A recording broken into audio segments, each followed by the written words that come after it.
മലപ്പുറം കൂരിയാട് ദേശീയപാത ഇടിഞ്ഞ സംഭവത്തിൽ നിർമ്മാണ കമ്പനിക്ക് ഗുരുതര വീഴ്ചയുണ്ടായി എന്ന വിദഗ്ധ സമിതി നേരത്തെ തന്നെ കണ്ടെത്തിയതാണ്. കേന്ദ്ര സർക്കാരിനും കേരള ഹൈക്കോടതിയിലും സമർപ്പിച്ച റിപ്പോർട്ടിൽ ഇക്കാര്യം എടുത്തു പറയുന്നുമുണ്ട്.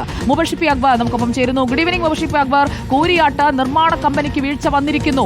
അതിന്റെ അടിസ്ഥാനത്തിൽ എല്ലായിടങ്ങളിലും പരിശോധന വേണം. ഉപകരാറുകളുടെ ശരാശരി എടുത്താൽ അത് ടെൻഡർ തുകയുടെ 54% മാത്രമേ ഉള്ളൂ. അപ്പോൾ കേരളത്തിൽ ദേശീയപാത അതോറിറ്റി നടത്തിയ ദേശീയപാത നിർമ്മാണത്തിൽ അതിൽ വലിയ രീതിയിലുള്ള അപാകതകൾ ഉണ്ടായിരിക്കുന്നു. അതിന്റെ ഒരു കൃത്യമായ ഉദാഹരണമായി കൂരിയാട് നിൽക്കുകയല്ലേ? ഈ ഹൈക്കോടതിക്കും കേന്ദ്രത്തിനും കൊടുത്ത റിപ്പോർട്ടിന്റെ ഉള്ളടക്കം എന്താണ്?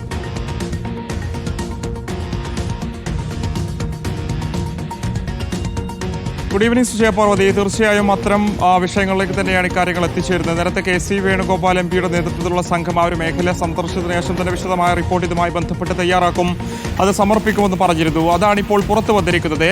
കേവലം കുരിയാട്ട് മാത്രമല്ല, ദേശീയപാതയുടെ നിർമ്മാണം നടക്കുന്ന വിവിധ മേഖലകളിൽ ഇത്തരത്തിലുള്ള അനധികൃതമായിട്ടുള്ള ഇടപെടലുകൾ ഉണ്ടായിട്ടുണ്ട്, അഴിമതി ഉണ്ടായിട്ടുണ്ട് എന്നുള്ളതാണ് റിപ്പോർട്ടിലൂടെ ചൂണ്ടിക്കാണിക്കുന്നത്.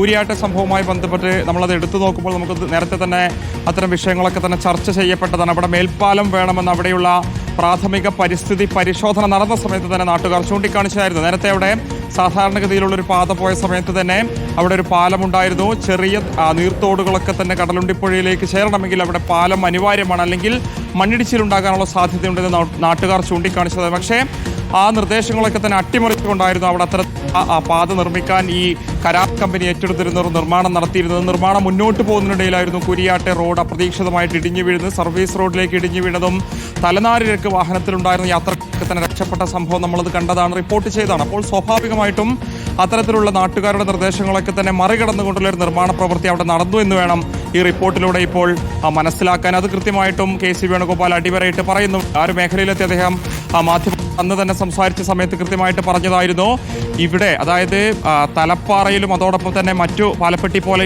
ഇടങ്ങളിലൊക്കെ തന്നെ സമാനമായ രീതിയിലുള്ള നിർമ്മാണം തന്നെയാണ് നടന്നിട്ടുള്ളത്. വ്യാപകമായിട്ടുള്ള അഴിമതി ഉണ്ടായിട്ടുണ്ട്. നേരത്തെ സമർപ്പിച്ച പദ്ധതിക്ക് അനുസരിച്ചുള്ള നിർമ്മാണ പ്രവർത്തനങ്ങളിൽ അതത് മേഖലകളിൽ നടന്നത് റിപ്പോർട്ടിൽ ഈ ഭൗമ സാങ്കേതിക വിദഗ്ധരൊക്കെ പറഞ്ഞ പ്രധാനപ്പെട്ട ഒരു കാര്യം അടിത്തറ ബലപ്പെടുത്താതെയുള്ള മൺതിട്ട നിർമ്മാണമാണ്. അപ്പോൾ അടരാറായി നിൽക്കുന്ന അടരുകൾ പലയിടങ്ങളിലും കേരളത്തിൽ NH-66 പല റീച്ചുകളിലും ഉണ്ട് എന്നതിലേ നമ്മൾ മനസ്സിലാക്കേണ്ടത്. 3-4 മാസം കഴിഞ്ഞാൽ ഈ പാതയൊക്കെ തുറന്നു കൊടുക്കാൻ പോവുകയാണ് പുതുവർഷത്തിൽ. പുതുവർഷ സമ്മാനം അപ്പോൾ അപകടങ്ങൾ കൂടി ചേർന്നതായിരിക്കുമോ മുബഷിർ?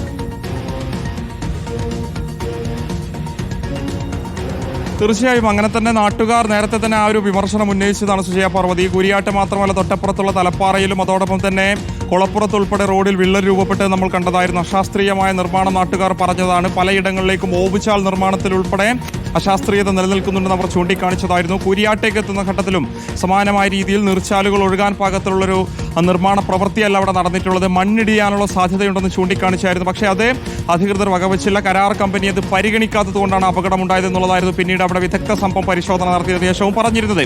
കോടതിയിൽ ഉൾപ്പെടെ അതുമായി ബന്ധപ്പെട്ട റിപ്പോർട്ടുകളും സമർപ്പിച്ചിരുന്നു. അപ്പോൾ സ്വാഭാവികമായിട്ടും KC വേണുഗോപാലിന്റെ നേതൃത്വത്തിലുള്ള സംഘം ഇത്തരമൊരു റിപ്പോർട്ട് കൂടി പുറത്തുവിട്ട പശ്ചാത്തലത്തിൽ തുടർ അപകടങ്ങളൊക്കെ തന്നെ വരാൻ പോകുന്ന നിർമ്മാണം നടക്കുന്ന ഇടങ്ങളിൽ ഉണ്ടാകും എന്നുള്ളതാണ് ഈ റിപ്പോർട്ട് അടിവരയിടുന്നത്. പ്രതികരണം കൂടി നമ്മൾ ഈ വിഷയത്തിൽ തേടിയിരുന്നു. നേരത്തെ അദ്ദേഹം പറഞ്ഞത് ദേശീയപാത 66 പ്രവർത്തനങ്ങൾ സമയബന്ധിതമായി പൂർത്തിയാക്കണമെന്നുള്ള നിർദ്ദേശം യോഗത്തിൽ നൽകിയിരിക്കുന്നു എന്നതാണ്. അപ്പോൾ അതിൽ തുടർ പ്രതികരണങ്ങൾ എന്താകും എന്നതറിയാൻ നമുക്ക് അതിലേക്ക് കൂടി പോകേണ്ടതുണ്ട്. PSCയുടെ ശുപാർശ ഇതാണ്, അപാകതകൾ പരിഹരിക്കപ്പെടുന്നതുവരെ ഈ വിഷയത്തിൽ കൃത്യമായ ഫോളോ അപ്പ് റിപ്പോർട്ടർ ഉറപ്പാക്കുകയും ചെയ്യും.